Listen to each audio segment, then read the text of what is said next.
Ce balado est propulsé par Kaleido, l'épargne-étude qui en fait plus. Bienvenue au balado à la hauteur de nos tout-petits.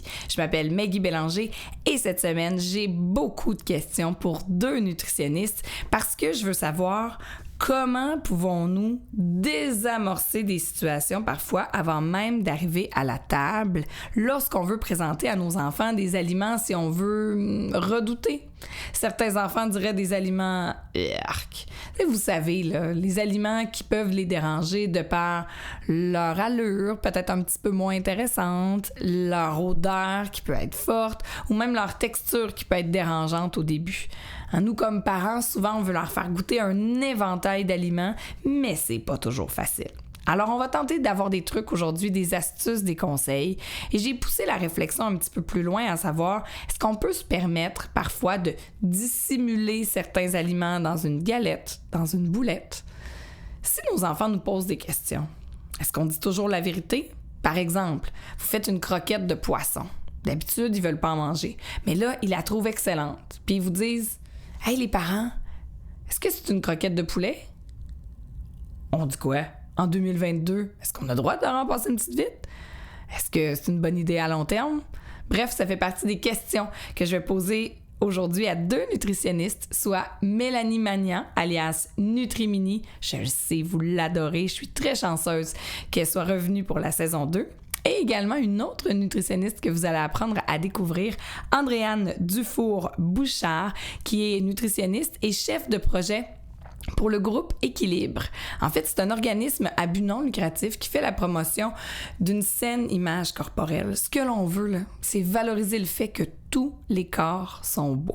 Alors, je pose ces questions-là à ces deux professionnels. Et également, j'aimerais vous inviter, si vous voulez un complément d'information, à aller écouter ou réécouter l'épisode 3 de la première saison qui s'appelle « Facilitons l'heure des repas ». Je pense vraiment qu'avec aujourd'hui, ce sont deux épisodes complémentaires parce que vous le savez, le but, c'est que, ensemble, nous soyons à la hauteur de nos tout-petits.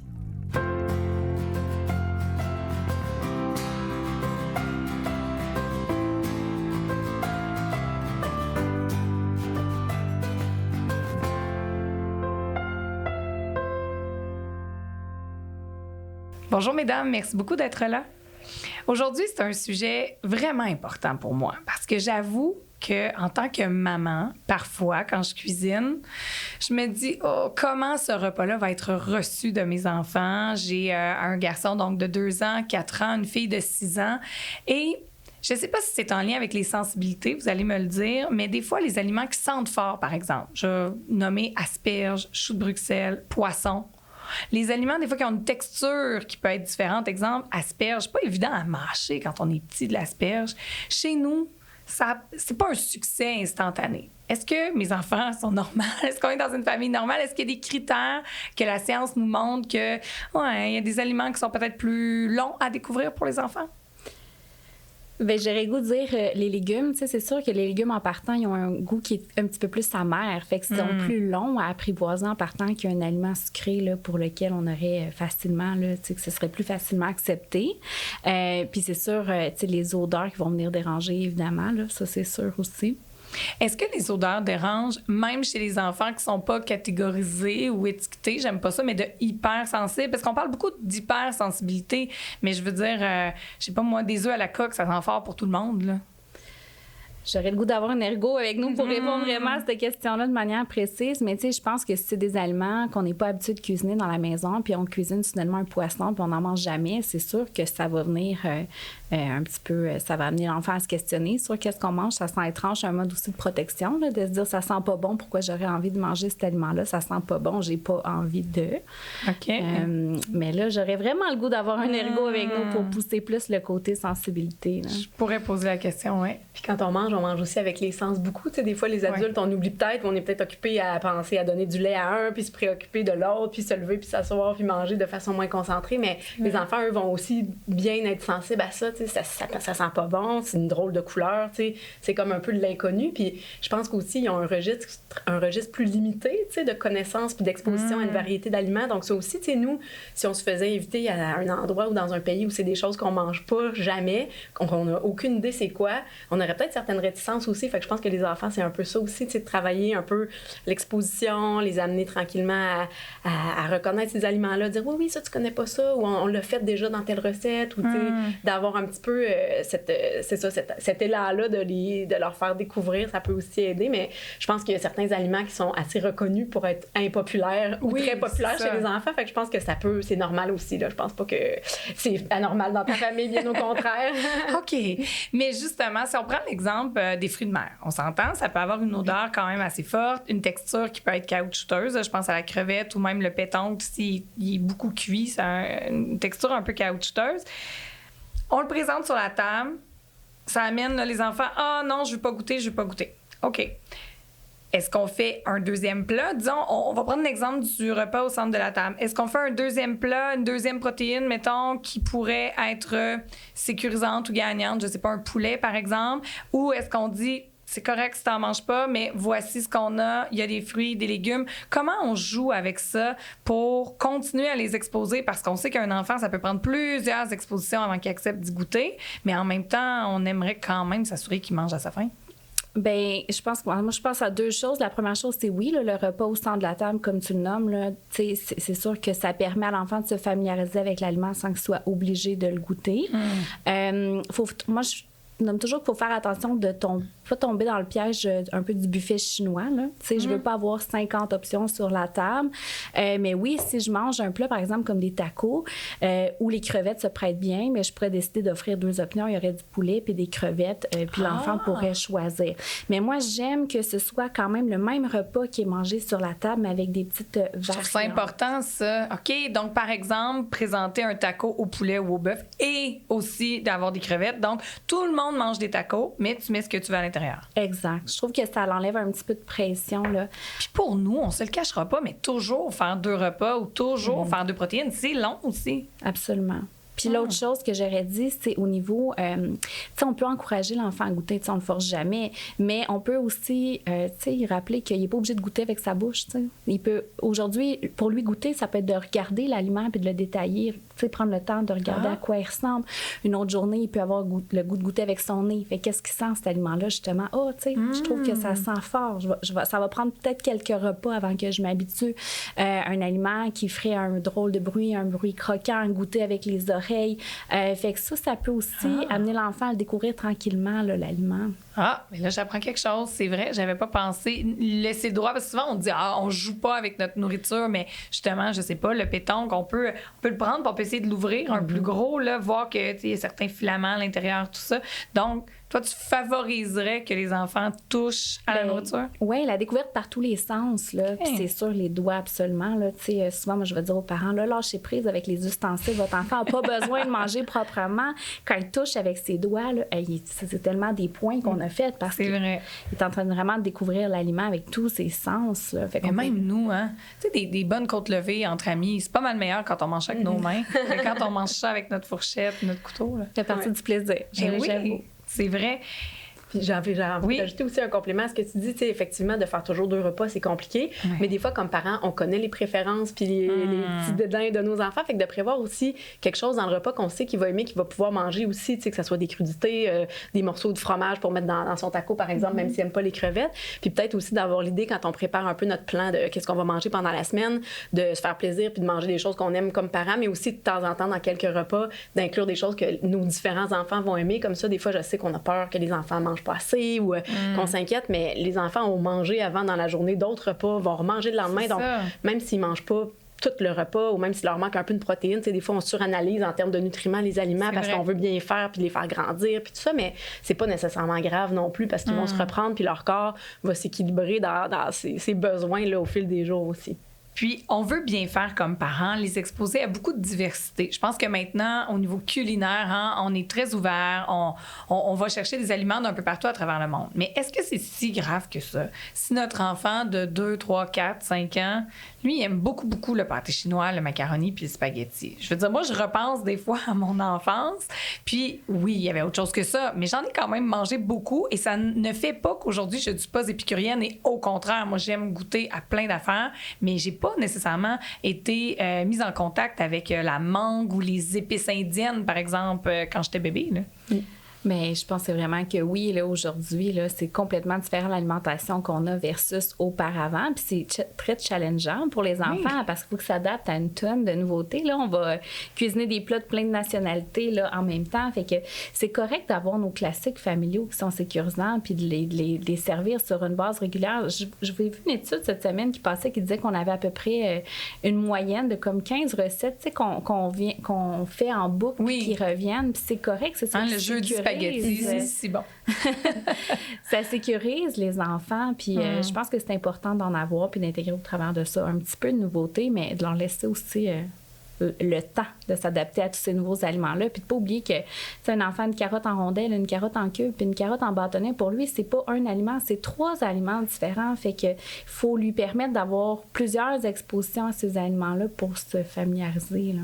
Ah, c'est important. C'est vrai que ça, souvent, on le tient pas en ligne de compte, mais le fait de râper, le fait, ne serait-ce que le fromage, hein, tu nommais tout à l'heure ajouter des cubes, mais un fromage en cube froid versus un fromage chaud, ça sent pas toujours la même chose, ça n'a pas la même texture, un mozzarella versus un cheddar. Donc, pour les enfants, ça vient stimuler divers sens. Puis nous, on dirait que parfois, les adultes, on oublie. C'est comme, ben oui, on fait du fromage. Ouais, mais pas tout à fait. T'as nommé tantôt, là, puis ça m'a un peu... c'est venu me chercher, tu disais, on ne force jamais les enfants. Ça, on le sait maintenant. Avant, c'était beaucoup comme ça. Là, que t'aimes ça ou que t'aimes pas ça, mange, sinon t'auras pas de dessert. On le sait que c'est pas une pratique à favoriser. Par contre, là, je vais peut-être me faire lancer des roches, mais moi, chez nous, mon deuxième, entre autres, des fois, il s'assoit à table. Là. Ah, je vais pas manger ça, ça me tente pas. OK, je force pas, mais j'attends un peu. Là, je dis, t'es sûr, tu sais, t'aimerais pas ça goûter, tout ça? Puis souvent, là, mettons 5-7 minutes plus tard, il va y goûter, il va adorer ça, puis il va en manger 2 fois. Fait que si j'avais comme baissé les bras au premier, ah, ça me tente pas de goûter, mais il n'aurait pas goûté, puis il n'aurait pas découvert que finalement, il aimait ça. Je veux dire, elle est où la ligne entre je le force et j'essaie un petit peu de le convaincre, si je peux utiliser ce terme-là, à y goûter? Mais ce que j'entends dans ce que tu as dit, t'as suggéré de goûter, t'as encouragé. Oui. T'as pas dit ça me fait vraiment de la peine si tu goûtes pas parce que j'ai vraiment mis beaucoup d'amour puis d'effort à préparer le souper. Tu sais, comme là, c'est du chantage, la négociation. C'est là où il faut pas aller. Tu sais, on peut encourager, mais pas forcer. Puis tu sais, quand tu nommes aussi que ça fait 5-7 minutes, tu sais, moi, il y a une règle chez nous, t'es obligé de venir à la table. T'es pas obligé de manger, mais t'es obligé de venir à la table, partager un moment en famille. Oui. Puis, on le sait que d'être à la table avec des pères qu'on aime, ça sécurise. Fait que ça peut faire que là, justement, 5-7 minutes, fait « Oh, papa, maman que j'aime, mes frères, mes sœurs que j'aime sont en train de découvrir ce nouvel aliment-là. » Sont pas morts. Fait que je devrais pouvoir y goûter puis être correct. OK. Donc, le temps peut être notre allié. Je dis pas de patienter 2 heures, mais OK, de voir donc que peut-être son frère, sa sœur, ses parents en mangent, ça amène une variable de sécurité. Oui. C'est aussi l'influence qu'on voit où, tu sais, des fois, les parents vont nous dire « Ah, mon enfant mange super bien au service de garde puis il mange pas à la maison. » Mais l'influence des pères, tous les petits amis au service de garde qui mangent le même repas aussi.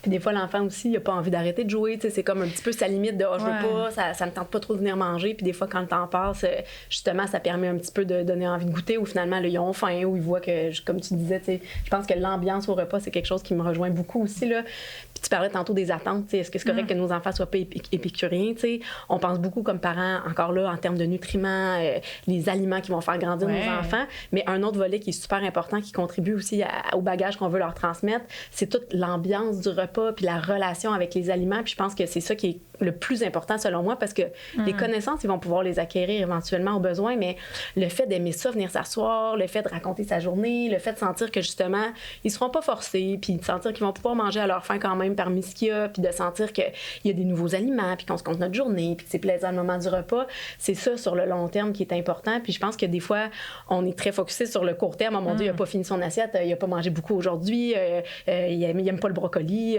t'as compliqué les repas, mais en même temps, quand on se projette dans quelques années, tu sais, le climat, je pense que c'est le plus important. Puis aussi, ce qu'on va leur présenter, évidemment, comme parents, tu sais, en présentant des aliments variés, en ayant nous-mêmes une relation positive avec la nourriture, ça va être le meilleur modèle pour eux. Puis qu'ils aient des connaissances ou pas, ça va faire en sorte qu'ils vont quand même vraiment développer une relation positive qui, éventuellement, est associée à un meilleur équilibre alimentaire, qui est aussi associée à la santé. Donc, tout ça, ça va comme ensemble, puis c'est du long terme, dans le fond, là, en termes d'attente. Là.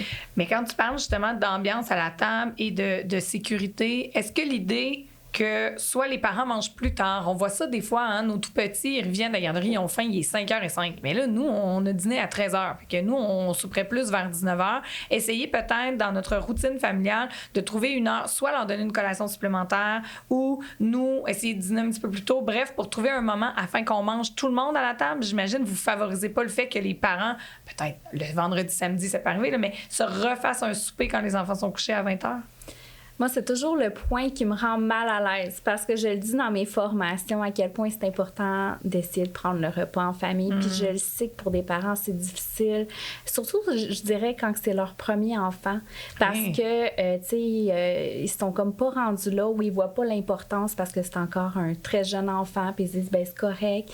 Mais le modèle qu'ils ont aussi à jouer, l'enfant peut pas apprendre à aimer les légumes s'il voit pas leurs parents manger des légumes. Tu sais, c'est toujours de la misère, je la dis toujours à l'envers, là, mais tu sais, fais ce que je dis, fais pas ce que je fais. Exactement. Tu sais, je pense que ça me parle vraiment beaucoup. C'est que le parent va dire, ben moi, je veux qu'il mange des légumes, oui, mais il ne voit jamais ton enfant, toi, en manger des légumes. Fait que, tu sais, je marche tout le temps sur des œufs parce que je veux pas les froisser, je veux pas qu'ils pensent qu'ils font pas la bonne chose. Puis, tu sais, on s'adapte chacun à notre réalité. Mais si on est capable de se donner un objectif en termes X, tu sais, de souper par semaine, en famille, peut-être pas les 7, mais au moins le plus possible. Ben oui, le vendredi, là, faites-vous un super en amoureux plus tard, mais tu sais, la semaine dans la routine, puis tu sais, je comprends qu'en très jeune âge, là, le souper, il va devoir être un petit peu tôt parce que les enfants sont pas capables de patienter. Puis, des fois, ils ont dîné à 11h à la garderie. Ils ont faim terrible. Mais quand ils vont arriver à l'école, là, la routine va embarquer, puis on va être capable de souper à 6h, 6h30, de trouver un entre-deux. Fait que l'espèce d'effort de devancer le souper,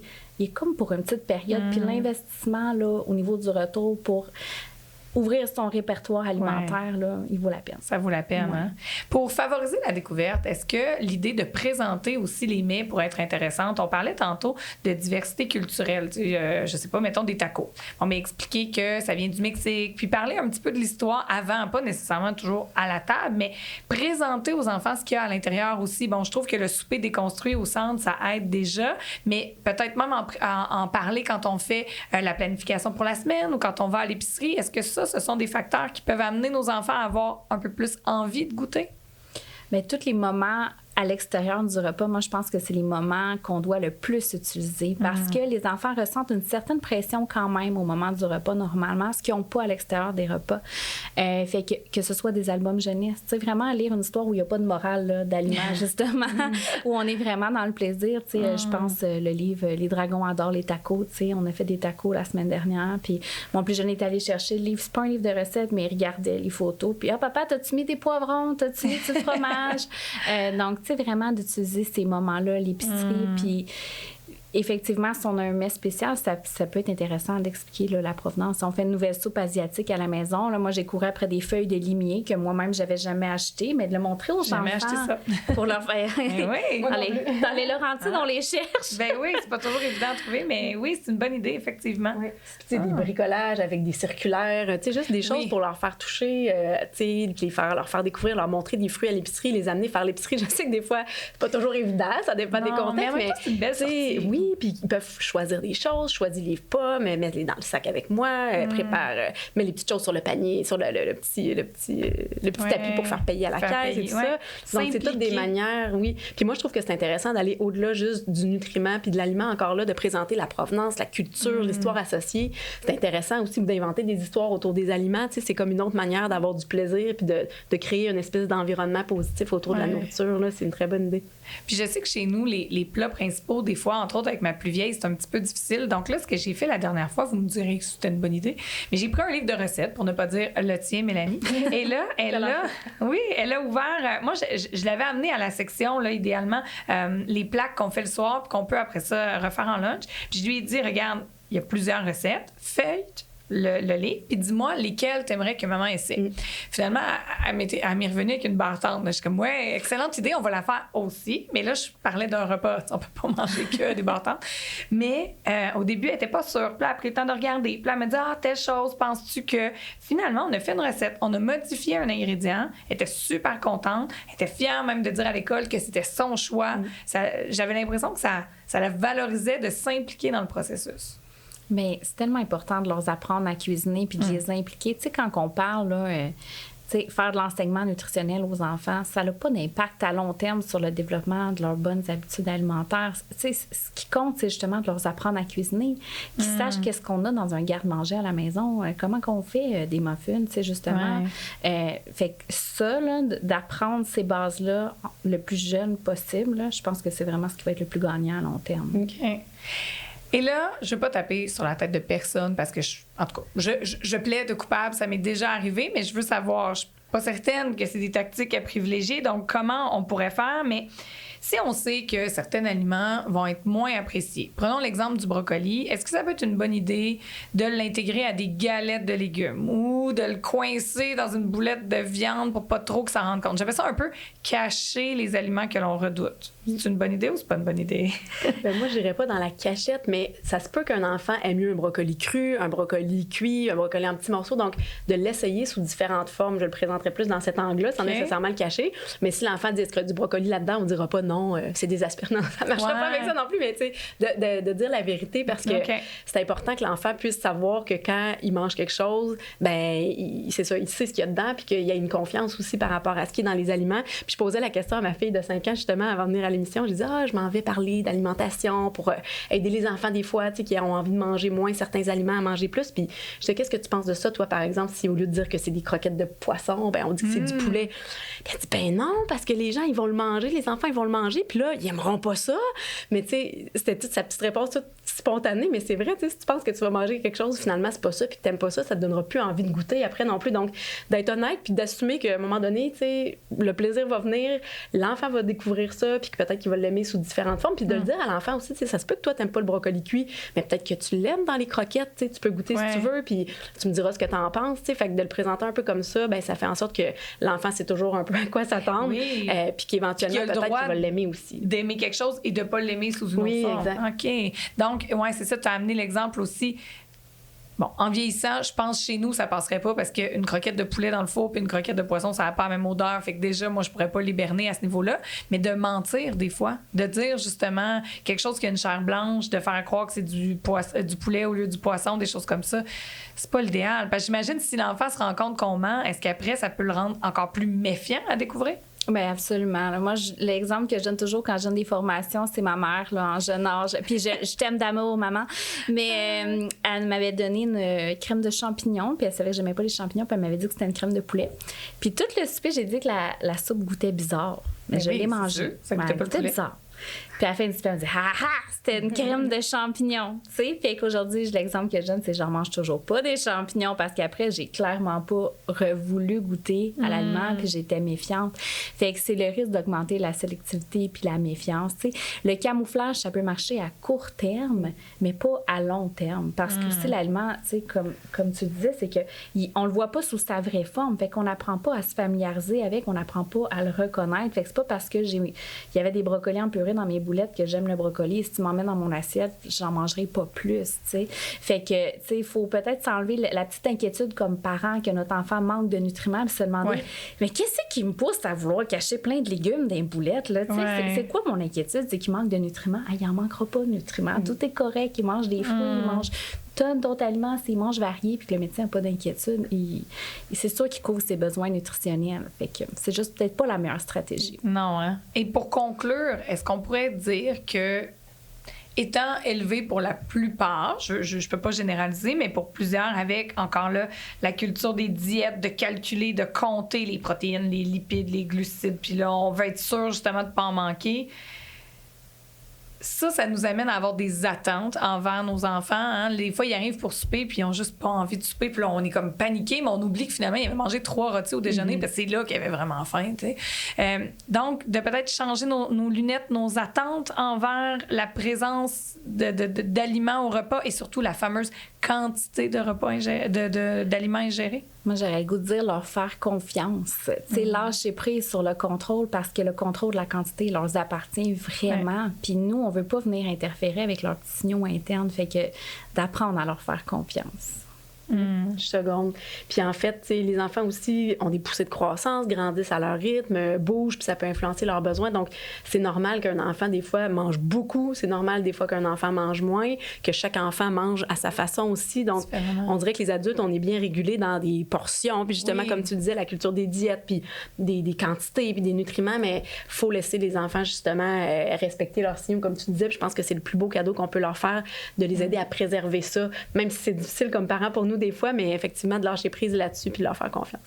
Et ça nous rappelle encore les bases de l'alimentation. On disait le parent gère où on va manger dans la maison, quand on va manger dans la maison et qu'est-ce qui sera sur la table.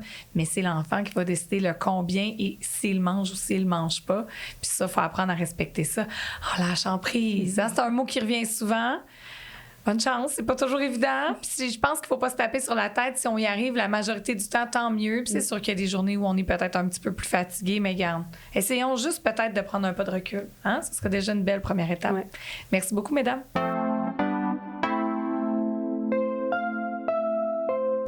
Dans le segment coup de cœur cette semaine, j'ai choisi de vous faire, si on veut, une chronique pour vous partager des trucs, des astuces que j'ai développées chez moi et qui, j'espère, vous aideront chez vous afin de présenter des aliments qui peuvent être, disons, redoutés par nos enfants. D'abord, je me suis dit, moi, personnellement, le samedi soir, mettre une belle nappe, avoir de l'ambiance à table, de beaux ustensiles, je trouve ça intéressant. On dirait que c'est accueillant, ça me donne encore plus envie d'aller m'asseoir à table. Donc, pourquoi pas essayer ça avec nos enfants? Là, ici, je vous dis pas 7 soirs par semaine, quand on est pressé, quand on n'a pas le temps. Mais une fois de temps en temps, ou si vous savez peut-être que le repas que vous avez préparé risque d'être plus difficile pour vos cocos, eh bien, pourquoi pas tenter de le faire au moins dans une ambiance agréable, que ce soit, par exemple, on le disait, certains aliments dégagent des odeurs, donc pourquoi pas avoir une petite chandelle qui pourrait venir faire un certain équilibre. Ensuite, au niveau visuel, donc une belle nappe. Si vos enfants sont un petit peu plus vieux, pourquoi pas leur proposer d'utiliser de la vaisselle, des ustensiles de grands, d'adultes, par exemple, une fois de temps en temps, pour les rendre encore plus fiers, les amener vers l'autonomie tranquillement. Donc, je pense que ça peut être intéressant. Si vos minis sont vraiment plus petits, eh bien, pourquoi pas avoir de la vaisselle adaptée à leur âge, à leurs besoins. Et là, j'aimerais, dans ce contexte-là, vous présenter une entreprise québécoise, Caramel et compagnie, Caramel avec un K. C'est Caroline Dubreuil qui a fondé cette entreprise-là. Elle, ce qu'elle se disait, c'est « J'aimerais trouver un coffret de vaisselle ». Quand je parle de coffret, on parle de bavoir, vaisselle, verre, ustensiles qui sont ludiques, éducatif, mais surtout bon pour l'environnement. Donc, on parle ici vraiment du matériel qui est 100% en silicone. Il n'y a pas de plastique, il n'y a pas de BPA. Donc, quelque chose qui va durer dans le temps, qui est beau visuellement. Le choix de couleurs est très, très, très varié et également qui va donc stimuler une consommation responsable, autant au niveau de la fabrication du produit que du moment où vous allez en faire l'achat parce que ça va durer un certain nombre de temps si vous avez des enfants, donc de la vaisselle que vous allez pouvoir réutiliser avec plusieurs enfants.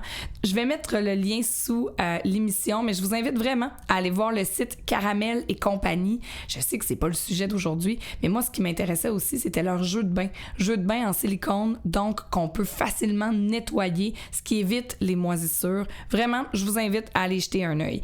Également, j'ai découvert sur le site de la boutique Les Petits Moses des emporte-pièces super intéressant, en forme d'animaux, entre autres. Il y en a pour le temps des fêtes. Oui, on peut faire, par exemple, des crêpes dans les emporte-pièces. La fin de semaine, parfois, on a un petit peu plus de temps. Mais pourquoi pas, des fois, une galette ou une petite boulette, les présenter dans un emporte-pièces. Ça peut être intéressant, c'est ludique. L'enfant, justement, peut vouloir prendre l'aliment dans ses mains, le toucher, parce qu'on sait que au-delà de le manger, le toucher, le sentir, ce sont toutes des façons d'apprivoiser la nourriture. Donc, avec des emporte-pièces, encore là, je vous dis pas 7 jours par semaine, mais une fois de temps en temps, je pense que ça peut venir égayer le repas.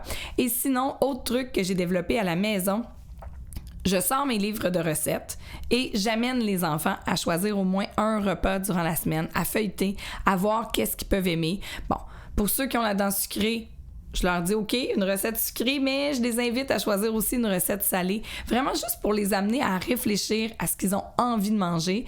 Je vous dis pas que c'est un succès à chaque fois, mais souvent, ils vont vouloir davantage goûter ou ils vont être plus excités de manger le repas du soir s'ils l'ont choisi, s'ils l'ont décidé. Et je vous pointe ici 2 livres de recettes qui peuvent être intéressants, soit Le Chef C'est Moi ou Dessert Wow, tous les 2 publiés chez Pratico Éditions. Vraiment des recettes adaptés pour les enfants qui peuvent être faciles à faire et que vos tout-petits pourront réaliser avec vous parce que ça aussi, ça donne encore plus envie de manger quand on a cuisiné. Donc pourquoi pas le dimanche soir, par exemple, si vous faites votre préparation de la semaine, impliquez vos enfants dans le processus, ça pourra aider pour la semaine à venir. Alors voilà, c'était mes petits trucs, mes petites astuces. N'hésitez pas à m'écrire, partagez-moi les vôtres. Ça me fera plaisir de les ajouter au compte Instagram du balado et aider encore plus de familles.